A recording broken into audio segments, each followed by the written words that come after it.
Tito 3, del 12 al 15. ¿Lo tienen? Si lo pueden leer conmigo, les voy a estar muy agradecido. Leámoslos a una voz despacio. Tito 3, del 12 al 15, dice así: cuando envíe a ti, a Artemas o a Tíquico, apresúrate a venir a mí en Nicópolis, porque allí he determinado pasar el invierno. 13. A Zenas, intérprete de la ley, y a Apolos, encamínales con solicitud, de modo que nada les falte. Y aprendan también los nuestros a ocuparse en buenas obras para los casos de necesidad, para que no sean sin fruto. Todos los que están conmigo te saludan. Saluda a los que nos aman en la fe. La gracia sea con todos vosotros. Amén. Bendito Dios y Padre, gracias por tu hermosa palabra, alentadora tu palabra, Señor. Gracias porque nos dejas tu palabra y nos permites leerla, meditar en ella, escudriñarla y comprenderla, Señor. Gracias porque nos permites, y particularmente te agradezco en sobremanera porque me permites y me has elegido para exponerla para tu gloria, únicamente para tu gloria. Te ruego que en esta mañana la mente y el corazón de los oyentes puedan estar en una actitud de humildad.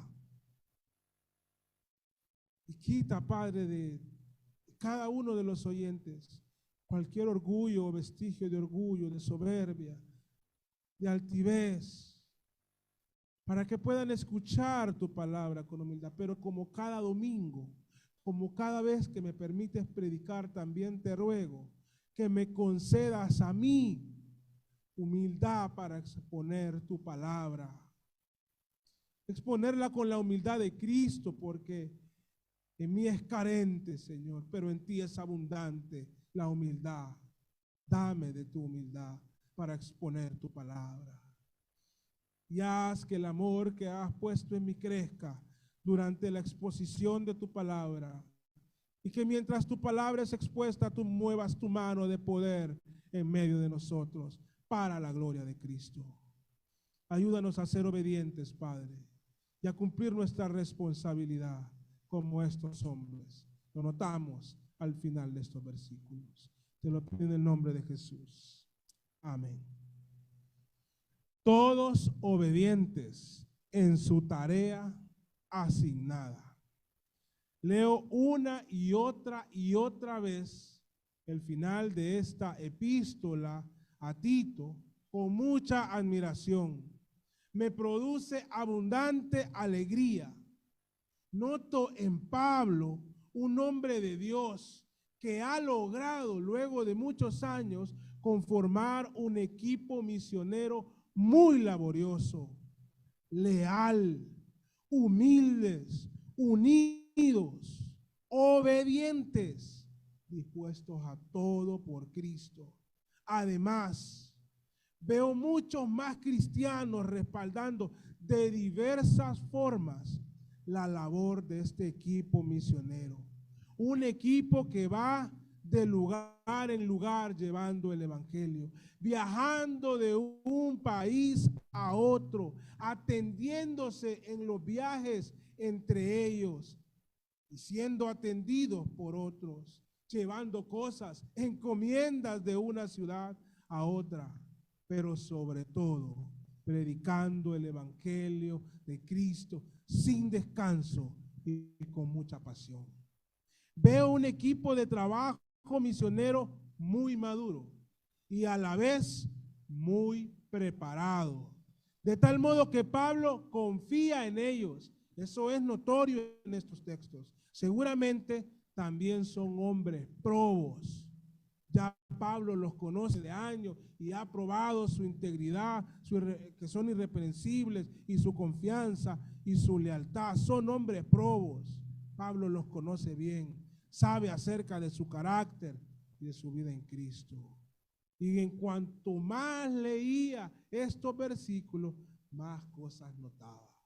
Entre ellas, me imaginaba cómo había sido la reacción de Tito al saber, cuando leí esta carta, que sus colegas, compañeros de ministerio, aquellos con los que compartía la misma pasión, el mismo llamado y esa pasión alrededor del evangelio, también estaban activos, trabajando y laboriosos igual a él.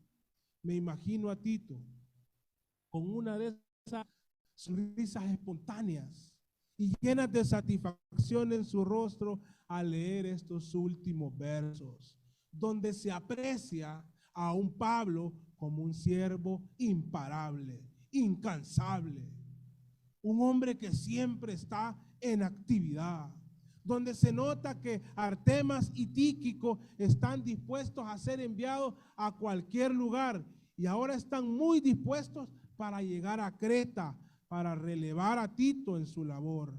Se observa ahí en el texto que tanto Artemas como Tíquico están con un deseo de ir. Solo están esperando que Pablo decida quién va en esta ocasión. Es uno u otro. Quien vaya irá con alegría y quien le toque quedarse se quedará sirviendo con la misma pasión.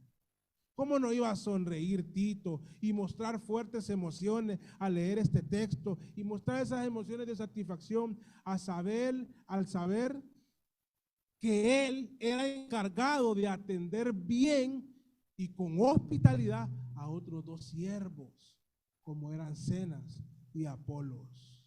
Si a mí, solo al leerla, que no soy Tito, me causa admiración y alegría, he leído, releído estos versículos, a mí me causa admiración y alegría. Es más, puedo decir que me produce un regocijo y una esperanza enorme leer estos versículos.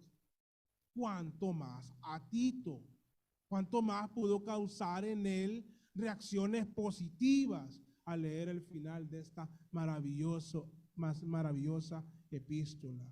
Y si Tito era un hombre que expresaba fuertemente sus emociones, si era así, es posible entonces que un par de lágrimas surcaran su rostro cuando leía estos últimos versículos. Por favor, vayan conmigo mentalmente a la isla de Creta, allá en el Mediterráneo. Figúrense a Tito trabajando pastoralmente en las iglesias de esta isla, lidiando con todo lo que surge en una iglesia cuando se han de establecer nuevos pastores.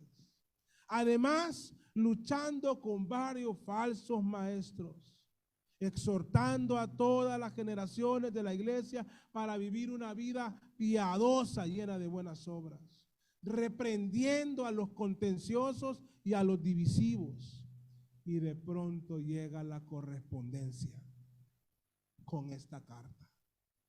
Él la toma en sus manos y con alegría desbordante lee el nombre del remitente. La abre con alta expectativa y al mismo tiempo con suprema alegría. Empieza a leerla, pasa por todo el cuerpo de la carta y llega a los últimos versos, esos que dicen: cuando envíe a ti Artemas o a Tíquico, apresúrate a venir a mí a Nicópolis, porque ahí he determinado pasar el invierno. A Zenas, intérprete de la ley, y a Apolos, encamínales con solicitud, de modo que nada les falte, y aprendan los nuestros a ocuparse en buenas obras para los casos de necesidad, para que no sean sin fruto. Todos los que están conmigo te saludan. Saluda a los que nos aman en la fe. La gracia sea con todos vosotros. Amén. Qué dulzura para el alma fue leer este texto para Tito. Más dulce que aquella famosa interpretación del pianista Glenn Gould, de aquellas llamadas las variaciones de Goldberg de Johann Sebastian Bach. Es decir, fue una dulzura más que suprema para el alma. de Tito, leer el cierre de esta carta que Pablo le envió. Hoy quiero resaltar brevemente algunas cosas que se aprecian en estos versículos, algunas de las cosas que se aprecian en estos versículos. Quiero destacar la unidad del equipo misionero.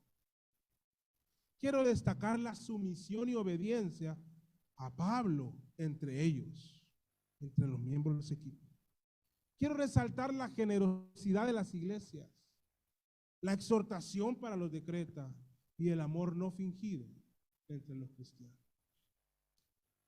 Primero hablemos acerca de la unidad del equipo misionero, que si usted lee el versículo 12 y 13 es notoria. De entrada, es notorio que la gran labor misionera de Pablo no la hizo solo. Ni su primer viaje misionero, ni en estos últimos años trabajó solo. En su primer viaje misionero salió con Bernabé. Y aquí ya tiene un equipo de más hombres trabajando. Capto aquí que Pablo tenía muy claro que él solo no iba a hacer un mejor trabajo que el que se haría en equipo con hombres irreprensibles llamados por Dios. Es un error de cualquier hombre, por talentoso que sea, creer que solo puede hacer más cosas que en equipo, con otros que tienen la misma pasión por Cristo. Pablo entendía bien lo que Spurgeon dijo muchos siglos después. Spurgeon dijo: hermano, no eres la única lámpara que alumbra las tinieblas de la tierra, no te equivoques. No eres el único sembrador que siembra el campo del mundo con la buena semilla. No eres la única trompeta a través de la cual Dios proclama su jubileo. Tu mano no es la única que Dios usa para alimentar a las multitudes. No, hermanos, lo que nosotros hacemos, Dios puede hacerlo con otras personas y mucho mejor de lo que lo hace con nosotros. Esa claridad que tenía quien lideraba, o sea, Pablo, era un aporte invaluable para la unidad de todo el equipo misionero, porque él entendía que todos aportaban algo. También se logra identificar esta unidad en la disposición del equipo misionero para relevarse entre ellos y atenderse unos a otros. Ahí están versículos 12 y 13. Para que esto se haga con alegría, esto de ir a relevar a alguien o atender a alguien, se requiere un alto nivel de respeto entre ellos, de cariño, de aprecio sincero y genuino, de amor por los demás miembros del equipo misionero, de humildad para ver a los demás como superiores a uno mismo. Así también debería ser en la iglesia, en esta iglesia, es decir, entre nosotros. Una cosa más que podemos resaltar es que hay un deseo de Pablo, el líder del equipo, de ver a Tito. Él quiere ver a Tito. Uno de los pastores implantadores de iglesias del equipo misionero que Pablo lideraba. Él desea verlo. Este deseo solo puede estar presente entre personas que están unidas por algo. En este caso, unidos por Cristo y por una pasión por el evangelio y para que el evangelio fuese conocido. Él le dice que vaya rápido a Nicópolis, porque allá voy a pasar el invierno. No está diciendo que él está en Nicópolis, sino que allá va a pasar el invierno. Él desea verlo, qué bonito. O sea que ellos se encontraban en la calle y no se cruzaban la acera, sino que se fundían en un abrazo. Se amaban. Hay unidad y se nota. Pero no solo veo la unidad de este equipo que nos invita a tener una unidad en la iglesia y reflexionar para ser unidos. Vea que Pablo acaba de hablar de los divisivos y de los contenciosos en los versículos anteriores, en su epístola. pero ahora nos muestra un ejemplo de una unidad maravillosa. Pero no solo observamos esa unidad en el equipo, también vemos sumisión y obediencia a Pablo entre ellos. También está ahí, resalta en los versículos 12 y 13. Pablo había demostrado a lo largo de los años de su vida cristiana que era un hombre irreprensible. Además, era notorio para todos los que conformaban su equipo de las habilidades de liderazgo en aspectos misioneros, teológicos y pastorales de Pablo. Todo esto no era un tema de discusión o discordia en el equipo misionero de Pablo, sino todo lo contrario, el respeto por este hombre de Dios y su carácter irreprensible provocaba que este grupo de hombres, también irreprensibles, fueran sumisos y obedientes. Esto lo notamos siempre en los versículos 12 y 13. Es muy fácil identificar quién tomaría la decisión entre quién iría a relevar a Tito. ¿Quién tomaría la decisión si iba a ser Artemas o Tíquico? El texto lo dice. ¿Quién iba a enviarlo? Le dice, cuando envíe, o sea, cuando yo envíe a ti, a Artemas o a Tíquico. Todavía no estoy decidido. Ellos están determinados en ir, pero yo todavía no he decidido. Entonces, es fácil identificar quién tomaría esta decisión para que uno de estos dos hombres fuera a Creta. Además, se nota con claridad una instrucción directa de Pablo a Tito. Ahí está. Y le solicita que sea con prontitud. Le dice, apresúrate a venir a mí, a Nicópolis. Reflexiono en esta expresión de Pablo a Tito y no lo niego. Siempre me causa risa, sobre todo por la sensibilidad de muchos hombres o adultos, aparentemente maduros en la fe, pero que si alguien les pide ligereza en algo, lo tomarán como una gran ofensa, muy diferentes a Tito. Bueno, también debo decir que la forma de Pablo de dar la instrucción no deja sombra de duda, que lo hace con amabilidad evidente. No se siente pesadez en la instrucción. En conclusión, hermanos, hay una obediencia y sumisión entre todos los del equipo misionero hacia Pablo. Y no estoy diciendo con esto que Pablo era un semidictador o un pequeño dictador. Seguramente él conversaba con los miembros de su equipo, pero las decisiones las tomaba él. Era un hombre irreprensible y eso es muy importante hacerlo notar. El día de hoy es muy raro encontrar esto. Todos quieren tomar decisiones y todos quieren criticar las decisiones que se toman. Nadie quiere que le digan qué hacer en la iglesia. La gente quiere decir qué es lo que va a hacer y qué no va a hacer.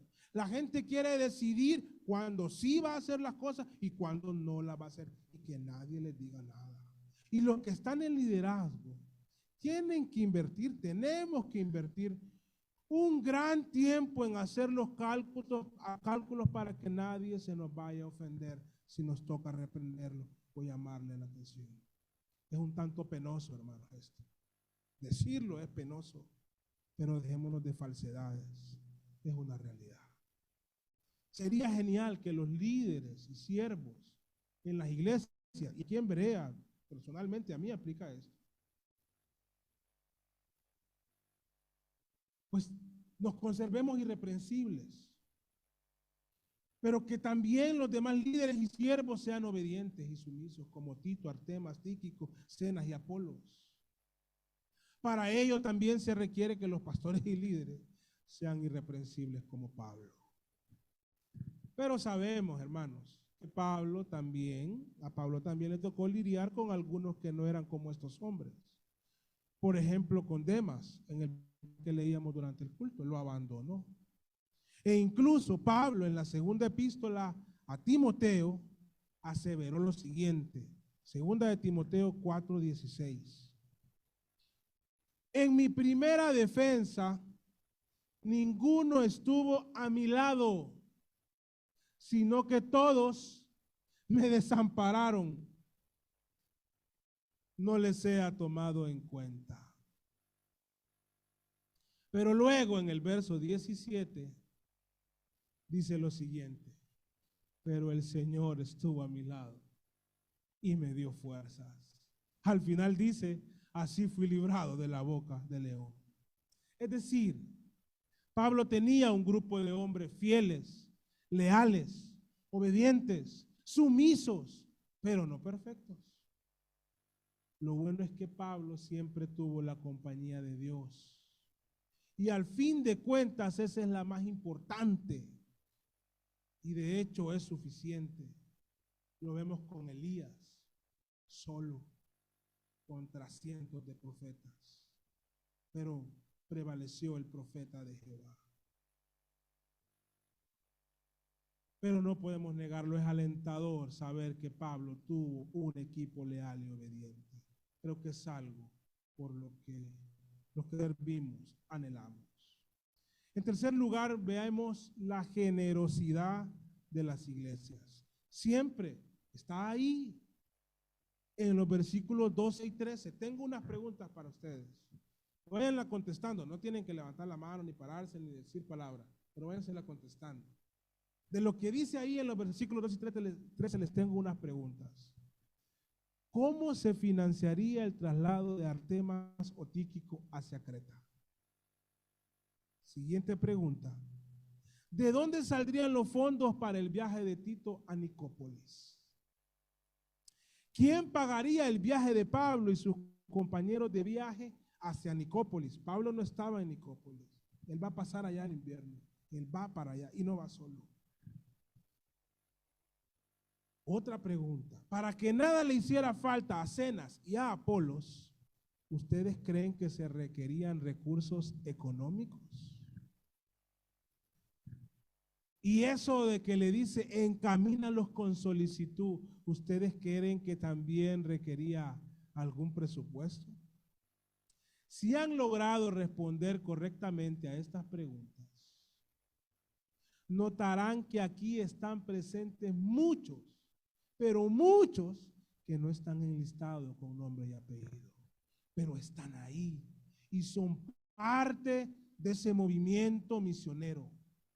Son las iglesias, los miembros de las iglesias de diversas ciudades y de Creta, respaldando financieramente el evangelio de Cristo. Ellos sabían que los fondos que daban en adoración, con generosidad, con constancia y con alegría, eran usados para lo que Dios quería. Y claro que eso también es importante. Es importante dar, pero también es importante tener la seguridad de que eso que se está dando, se está usando para la gloria de Cristo, no para otras cosas. Aportes de Macedonia, de allá de Filipos, de Éfeso, de Berea, de Tesalónica, de Jerusalén y de otras iglesias, aportando para la proclamación del evangelio. Hablar de esto, hermanos, es un tanto incómodo ante las inmensas olas de sinvergüenzas que por todos lados están usando el evangelio como fuente de enriquecimiento. No obstante, es menester sacudirnos esta incomodez y hablar de este tema desde una perspectiva bíblica sin ocultarles nada. Por ejemplo, en ningún lugar de la Biblia encontramos que se pueda dar excusas para no dar para la obra de Dios. Estoy seguro que detrás de toda esta actividad misionera hay muchos y de todas las clases sociales, no solo dando, también orando, pero cuando dan lo hacen con generosidad, con constancia y con alegría, porque si no se puede dar con alegría, es como que no se estuviera dando. Si no da con alegría, los aportes pueden subir en las cuentas, pero no está dando como se debe dar. No se puede dar con lamento a la obra de Dios. Ay, pero ese Tito anda de acá para allá y de allá para acá. Yo aquí a puras cachas. Mejor no doy. No, Tito andaba haciendo la obra del evangelio para que Dios lo había llamado. Y era un hombre irreprensible. No se estaba enriqueciendo con eso. Que Dios conceda a nuestra generación y a nuestra iglesia esa misma conducta generosa, constante y alegre para dar en la oración a Dios, para beneficio del santo evangelio de Cristo, no para enriquecer a 2 o 3 familias, como muchos lugares se acostumbra. Enseñémosle a nuestros hijos a dar. Si usted le da dinero a su hijo, dígale, usted tiene que apartar de lo que yo le doy para dar el domingo, y tiene que darlo. Si no le ha dado, pues déle el domingo, déle algo. Bueno, si en un parqueo se nos van 50 lempiras en 2 horas. Si nos hizo tarde, nos queremos una hamburguesa, un combo vale 200 lempiras. Para todo hay, hermanos, para todo lo que importa. Así que también aprendemos eso en estos pasajes. También creo que miremos la exhortación para los decretas. Hay una exhortación para los decretas, está ahí en el versículo 14. Prácticamente Pablo les está diciendo que deben ser generosos y participar en buenas obras de generosidad para aquellos casos de necesidad. Y dicho sea de paso, estos casos de necesidad no solo se refieren a familias en calamidad financiera. No desviemos el foco solo a ese lugar. No lo estacionemos ahí porque no es así. También hay otras necesidades en la iglesia. Por ejemplo, aquí notamos que era en Creta que debían de atender a Zenas y a Apolos. Lo ven ahí en el versículo 13. A Zenas, intérprete de la ley, y a Apolos, encaminarles con solicitud, de modo que nada les falte. Esa era una necesidad. Y desde mi parecer, desde mi perspectiva, no estoy diciendo que la Biblia esté diciendo eso, solo desde mi perspectiva, de mi manera de ver las cosas, creo que era en Creta o la iglesia de Creta los que debían financiar por lo menos el viaje de Tito hacia Nicópolis, si él se había ido a entregar donde ellos, a ordenar la iglesia, a establecer pastores, a taparle la boca a los falsos maestros, a exhortarles, a llevarles el evangelio. Lo menos era decirle, te toca ir a Nicópolis, cuenta con nosotros. No sé quién lo financió al final de ese viaje, pero de algún lugar de las iglesias, me parece que la exhortación para los de Creta era correcta. La exhortación de Creta dice, a los de Creta dice al final, versículo 14, para que no sean sin fruto. Este tipo de exhortación también toma vigencia en nuestros días para aquellos creyentes, familias e iglesias que estamos hoy congregados, para que esto nos impulse a que nos acostumbremos a adorar desde la generosidad financiera según hayan prosperado. Finalmente noto en este pasaje, o quiero hablar de este último quinto punto, del amor no fingido entre los cristianos, porque amor fingido es una contradicción en sí misma.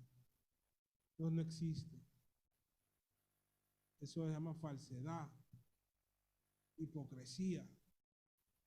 Aquí hay un amor no fingido, un amor genuino. Yo percibo un saludo tan sincero de los que están con Pablo, pidiéndole que le salude a Tito. Yo me imagino diciéndole, Pablo, hermano Pablo, cuando le escriba a Tito, salúdalo de mi parte, por favor. Y dígale que estamos orando por él y por su trabajo en Creta, para que sea fortalecido en el Señor y para que no desmaye nunca.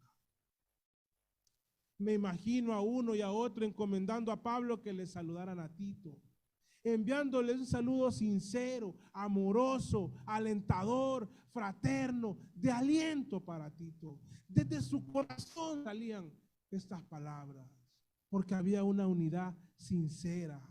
Así debe ser entre cristianos. El amor debe desbordar entre nosotros. No debemos negarnos el privilegio, el honor de amarnos unos a otros, con Cristo como el centro de nuestro cariño. Porque si Cristo es el centro de nuestro cariño, nos vamos a soportar.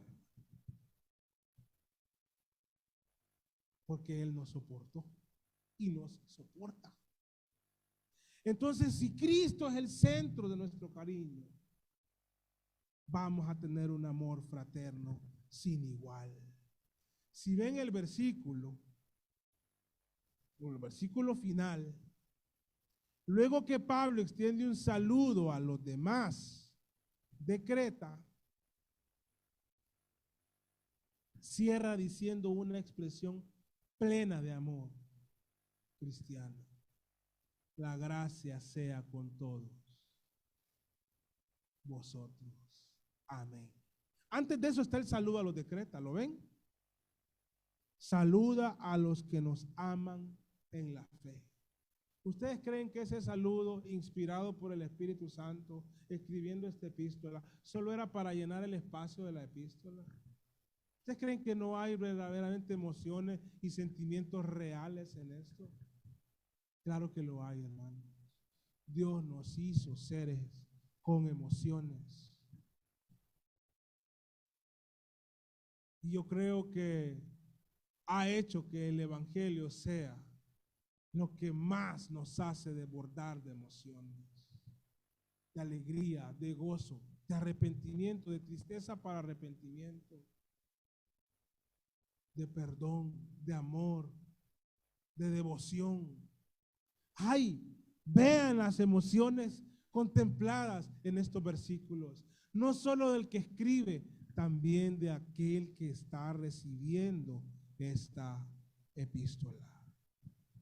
Claro que hay emociones en Tito. Y qué precioso, lo recalco, termina este libro.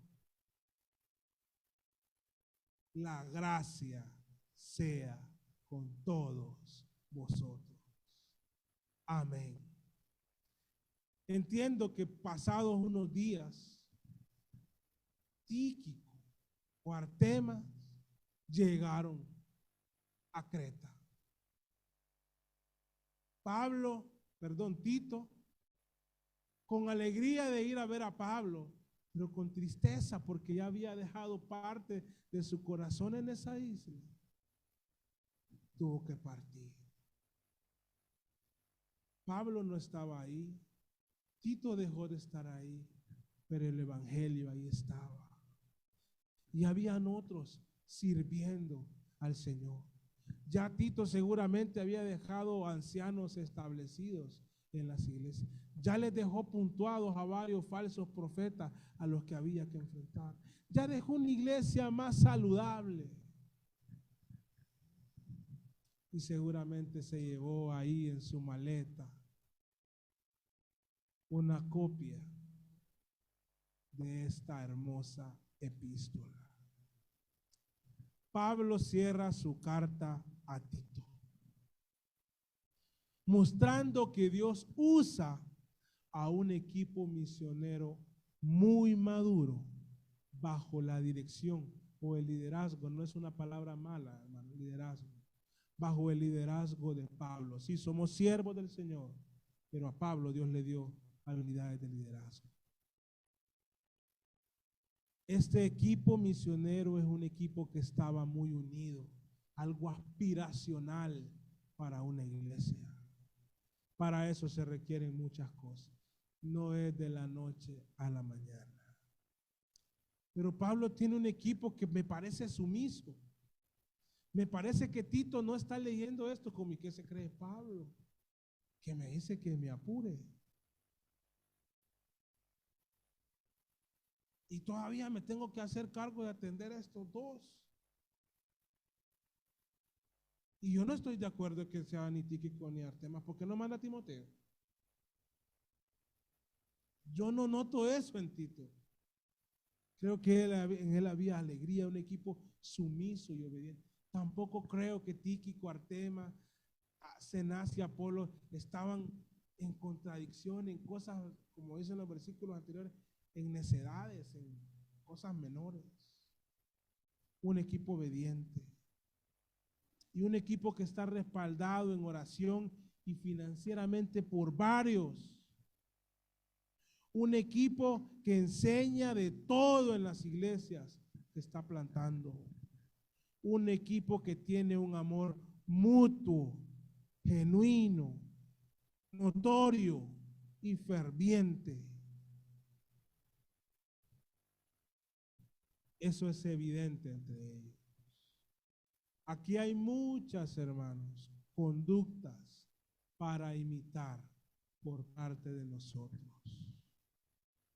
Espero que Dios les ilumine y nos ilumine a todos para poder imitarlas y así que se pueda decir de nosotros que todos somos obedientes en nuestra tarea asignada para beneficio del Evangelio de Cristo. Vamos a orar. Buen Dios y Padre, gracias por tu santa y bendita palabra. Hemos recorrido esta epístola a Tito, Señor, y un día tan especial para nuestro país como el Día de la Madre nos concedes terminar los versículos y nos quedamos con tantas enseñanzas, Padre, principalmente las de hoy. Ayúdanos, Señor, a ser unidos, que tú seas el centro de nuestra unión, que los que sirven en la iglesia tengan un corazón dispuesto a la unidad y no a la contención. Haz, Padre, que nuestras vidas se sostengan irreprensibles y que a la vez dentro de tu iglesia, como dice tu palabra, haya obediencia y humildad, Señor. Concede a la iglesia en su corazón antes que en sus bolsillos la generosidad, Señor, para tu obra. Concédele a esta iglesia como hasta ahora la integridad de hombres que administran las finanzas. Gracias por todas las personas, hombres y mujeres que están y han estado involucrados en ese aspecto en esta iglesia. Gracias, muchas gracias, Señor. Tomamos la exhortación a Creta también para nosotros, para que podamos participar de buenas obras en los casos de necesidad, para no ser sin fruto. Y nos gozamos al saludarnos, Padre, con un amor genuino, no fingido, desbordante, Señor. Gracias por tu bendición.